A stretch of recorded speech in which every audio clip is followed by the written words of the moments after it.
नमस्कार, मी Ranjana. Home cook Ranjana channel वरती आपल्या सर्वांचं पुन्हा एकदा मनापासून स्वागत आहे. आजची रेसिपी काय करणार आहे इथे दाखवते. चला तर मग रेसिपीला सुरुवात करते.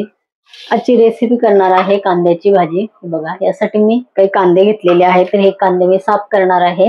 त्यानंतर हे उभ्या स्लाइस मध्ये आपल्याला कांदे कापून घ्यायचे आहे. इथे सर्व कांद्यांची सालं मी काढून घेतलेली आहे. छोटे छोटे कांदे आहेत. तर हे आता सालं काढून झालेली आहे, पण कांद्यांना थोडं फारच काळं लागलेलं असतं. तर हे स्वच्छ आपल्याला धुवून घ्यायचे आहे कांदे. उभ्या स्लाइस मध्ये कांदा मी धुवून घेतलेला आहे. साल काढल्यानंतर कांदा धुण्याचे दोन फायदे असे आहेत की पहिलं तर कांदा स्वच्छ होऊन जातो काही घाण असेल त्याला तर, आणि दुसरी गोष्ट कांदा कापताना डोळ्याला पाणी येत नाही. म्हणून कांदा आपण जर का साल काढून असा अख्खा कांदा धुवून घेतला तर डोळ्याचं पाण्याचा आपल्याला त्रास होणार नाही. स्लाइस मध्ये आपल्याला कांदा कापून घ्यायचा आहे. उन्हाळा आहे, उन्हाळ्यामध्ये कांद्याची भाजी जास्त प्रमाणामध्ये खाल्ल्या जाते. तर होते पण पटकन आणि चवीलाही चांगली लागते. बरेच जणांना कांद्याची भाजी नेहमी खायला आवडत असते उन्हाळ्यामध्ये, आणि आमरसा बरोबर ही भाजी आवर्जून केल्या जाते. आमरसाचं जेवण जर असेल तरी कांद्याची भाजी नक्की केल्या जाते. बऱ्याच ठिकाणी असं आहे. ह्या पद्धतीने मी सर्व कांदे कापून घेणार आहे.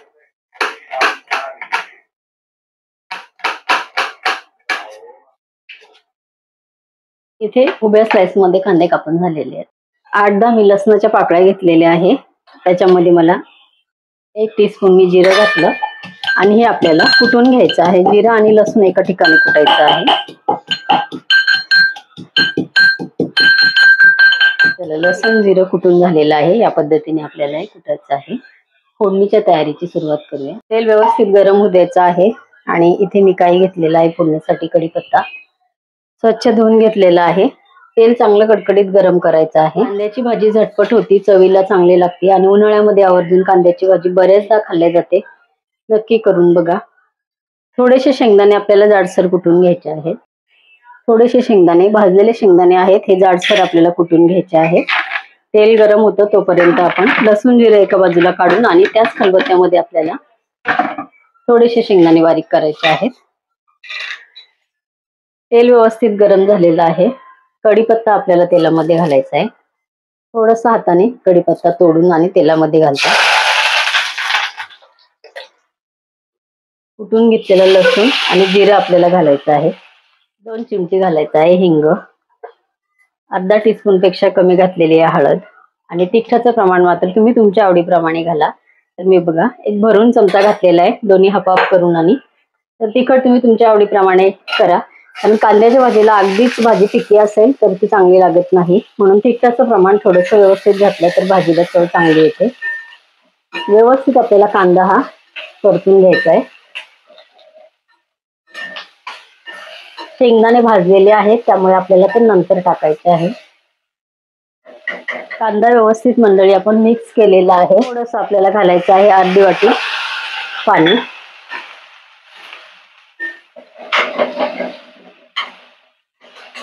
हा कांदा आपोआप सुटा सुटा होईल.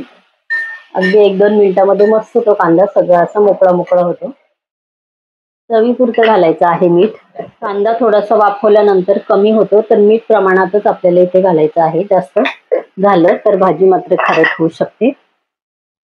चवीपुरतं मीठ घातलेलं आहे. थोडीशी आपण आता कोथिंबीर घालू. थोडीशी कोथिंबीर आपल्याला नंतर घालायची आहे. हे बघा, थोडीशी कोथिंबीर मी आता घातलेली आहे. मिक्स करून आपल्याला याच्यावरती 1 5 मिनिटासाठी झाकण ठेवायचं आहे.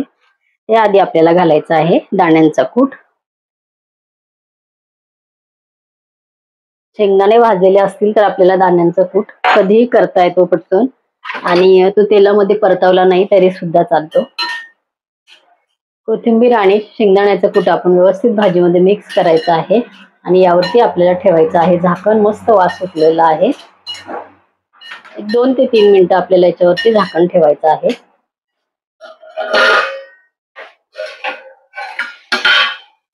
तर मंडळी 2 ते 3 मिनिट झालेले आहेत. कांद्याची भाजी आपली तयार झालेली आहे. यापेक्षा जास्त आपल्याला कांद्याची भाजी शिजवायची गरज नाही. मस्त खमंग वास सुटलेला आहे. या पद्धतीने कांद्याची भाजी नक्की करून बघा.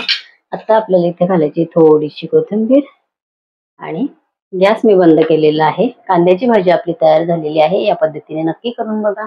आजची ही कांद्याच्या भाजीची रेसिपी जर तुम्हाला आवडली असेल तर इतरांना शेअर करा. परत भेटूया असंच एका छानशा रेसिपी बरोबर. तोपर्यंत बाय बाय.